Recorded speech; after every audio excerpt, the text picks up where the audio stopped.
ಮಚ್ಚಿ ಮಸಾಲ ಎಂತ ಅಡಿಗೆಯ ರುಚಿಯಾಗೋ ರಹಸ್ಯವು 20 ರೂಪಾಯಿ. ಮೈಸೂರಿನಲ್ಲೂ ಕಾವೇರಿಗಾಗಿ ಮುಂದುವರೆದಿದೆ ಪ್ರತಿಭಟನೆ. ತಮಿಳುನಾಡಿಗೆ ಕಾವೇರಿ ನೀರನ್ನ ಬಿಡಬಾರದೆಂದು ಆಕ್ರೋಶವನ್ನು ಹೊರಹಾಕಿದ್ದಾರೆ.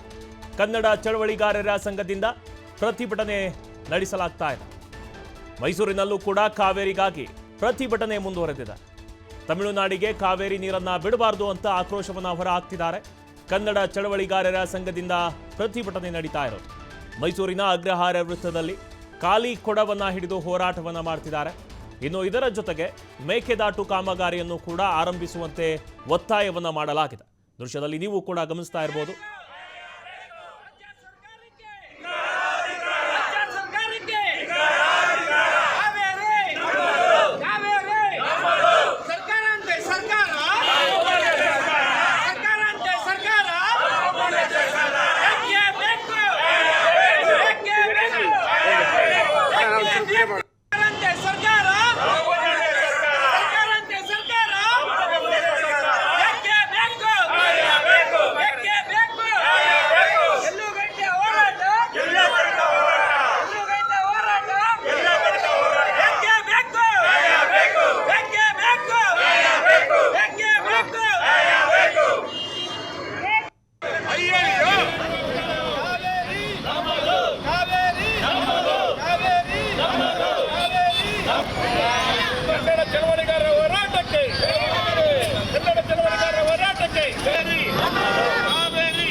ಇನ್ನು ಇದರ ಬಗ್ಗೆ ಹೆಚ್ಚಿನ ಮಾಹಿತಿಯನ್ನು ನೀಡ್ತಾರೆ ನಮ್ಮ ಪ್ರತಿನಿಧಿ ಪುನೀತ್ ಫೋನ್ಗೆ ಜಾಯ್ನ್ ಆಗಿದ್ದಾರೆ.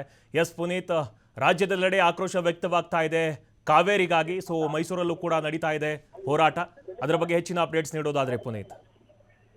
ಮಲ್ಲಿಕಾರ್ಜುನ್, ಈಗಾಗಲೇ ಕಾವೇರಿಗಾಗಿ ಪ್ರತಿಭಟನೆ ಮುಂದುವರೆದಿರ್ತಕ್ಕಂಥದ್ದು. ಮೈಸೂರಿನಲ್ಲೂ ಕೂಡ ರೈತರು, ಕನ್ನಡಪರ ಸಂಘಟನಾಕಾರರ ಜೊತೆಗೆ ಮೈಸೂರಿನ ನಾಗರಿಕರು ಕೂಡ ತಮಿಳುನಾಡಿಗೆ ಯಾವುದೇ ಕಾರಣಕ್ಕೂ ಕೂಡ ಕಾವೇರಿ ನೀರನ್ನ ಬಿಡಬಾರದು ಅಂತ ಹೇಳಿ ತಮ್ಮ ಆಕ್ರೋಶವನ್ನು ವ್ಯಕ್ತಪಡಿಸ್ತಾ ಇರ್ತಕ್ಕಂಥದ್ದು. ಯಾಕೆಂತ ಹೇಳಿದ್ರೆ ಈಗಾಗಲೇ ಬರದ ವಾತಾವರಣ ನಿರ್ಮಾಣವಾಗಿದೆ ರಾಜ್ಯದಲ್ಲಿ. ಹಲವು ಭಾಗಗಳಲ್ಲಿ ನೀರಿಲ್ಲದೆ ಜಾನುವಾರುಗಳಿಗೂ ಕೂಡ ಕುಡಿಲಿಕ್ಕೆ ನೀರಿಲ್ಲದೆ ಇರುವಂತ ಒಂದು ಸ್ಥಿತಿ ನಿರ್ಮಾಣವಾಗಿರ್ತಕ್ಕಂಥದ್ದು. ಜೊತೆಗೆ ಅಂತರ್ಜಲ ಕುಗ್ಗಿರ್ತಕ್ಕಂಥ ಒಂದು ಹಿನ್ನೆಲೆಯಲ್ಲಿ ಬೋರ್ಗಳಲ್ಲೂ ಕೂಡ ನೀರಿಲ್ಲ.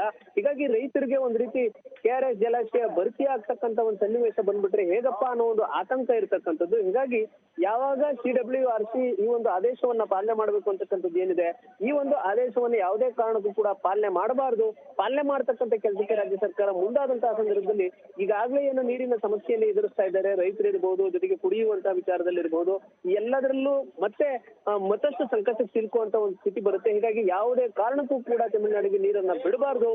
ಏನ್ DK ಶಿವಕುಮಾರ್ ಅವರು ರೈತರ ಪರವಾಗಿ ಜೊತೆಗೆ ರಾಜ್ಯದ ಜನರ ಪರವಾಗಿ ನಿಲ್ತಕ್ಕಂಥ ಕೆಲಸವನ್ನ ಮಾಡಬೇಕು. ಇಲ್ಲವಾದಂತಹ ಸಂದರ್ಭದಲ್ಲಿ ವಿಧಾನಸೌಧಕ್ಕೂ ಕೂಡ ಮುತ್ತಿಗೆ ಆಗ್ತಕ್ಕಂಥ ಒಂದು ಕೆಲಸವನ್ನ ಮಾಡ್ತೀವಿ ಅಂತ ಹೇಳಿ ಈಗ ಮೈಸೂರಿನಲ್ಲಿ ಹೋರಾಟವನ್ನ ಮಾಡ್ಲಾಗ್ತಾ ಇರ್ತಕ್ಕಂಥದ್ದು. ಖಾಲಿ ಕೊಡಗಳನ್ನ ಹಿಡಿದಂತಹ ಹೋರಾಟಗಾರರು ಮೈಸೂರಿನ ಅಗ್ರಹಾರ ವೃತ್ತದ ಬಳಿ ಜಮಾಯಿಸಿ ಅಲ್ಲಿ ಸರ್ಕಾರದ ವಿರುದ್ಧ ತಮ್ಮ ಆಕ್ರೋಶವನ್ನು ವ್ಯಕ್ತಪಡಿಸ್ತಾ ಇರ್ತಕ್ಕಂಥದ್ದು. ಬಹಳ ಮುಖ್ಯವಾಗಿ ಈಗಾಗಲೇ ಏನು KRS ಜಲಾಶಯ ಭರ್ತಿಯಾಗಿಲ್ಲ, ಜೊತೆಗೆ ಕಬಿನಿ ಜಲಾಶಯವೂ ಕೂಡ ಭರ್ತಿಯಾಗಿಲ್ಲ. ಸ್ವಲ್ಪ ಮಟ್ಟಿಗೆ ನೀರು ಕುಡಿಯುವಂತಹ ಒಂದು ಕುಡಿಲಿಕ್ಕೆ ಇರ್ತಕ್ಕಂಥ ಒಂದು ನೀರಿದೆ. ಇದನ್ನ ತಮಿಳುನಾಡಿಗೆ ಬಿಟ್ಟಂತಹ ಸಂದರ್ಭದಲ್ಲಿ ಬೆಂಗಳೂರಿನಂತ ನಗರ ಇರಬಹುದು, ಮೈಸೂರು ನಗರ ಇರಬಹುದು, ಇದೆಲ್ಲದಕ್ಕೂ ಕೂಡ ಕುಡಿಲಿಕ್ಕೆ ಸಮಸ್ಯೆ ಆಗುತ್ತೆ. ಜೊತೆಗೆ ಕೆರೆಕಟ್ಟೆಗಳಲ್ಲೂ ಕೂಡ ನೀರಿಲ್ಲದಂತಹ ಒಂದು ಸ್ಥಿತಿ ಇದೆ. ಮೊದಲು ಕೆರೆಕಟ್ಟೆಗಳಿಗೆ ನೀರನ್ನ ತುಂಬಿಸಿ ಅಲ್ಲಿ ಅಂತರ್ಜಲ ವೃದ್ಧಿ ಆಗ್ತಕ್ಕಂಥ ಒಂದು ಕೆಲಸವನ್ನ ಮಾಡಬೇಕು. ಅದನ್ನ ಹೊರತುಪಡಿಸಿ ತಮಿಳುನಾಡಿಗೆ ನೀರು ಕೊಡ್ತಕ್ಕಂಥ ಕೆಲಸವನ್ನ ಮಾಡಿದ್ರೆ ಈ ಒಂದು ಹೋರಾಟವನ್ನ ಉಗ್ರ ರೂಪಕ್ಕೆ ತೆಗೆದುಕೊಂಡು ಹೋಗ್ಬೇಕಾಗುತ್ತೆ ಅಂತ ಹೇಳಿ ಸರ್ಕಾರಕ್ಕೆ ಈಗ ಎಚ್ಚರಿಕೆಯನ್ನ ಮೈಸೂರಿನಲ್ಲಿ ಹೋರಾಟಗಾರರು ಕೊಡ್ತಾ ಇರ್ತಕ್ಕಂಥದ್ದು. ಮಲ್ಲಿಕಾರ್ಜುನ್, ಥ್ಯಾಂಕ್ ಯು ಪುನೀತ್ ತಮ್ಮೆಲ್ಲ ಮಾಹಿತಿಗಾಗಿ.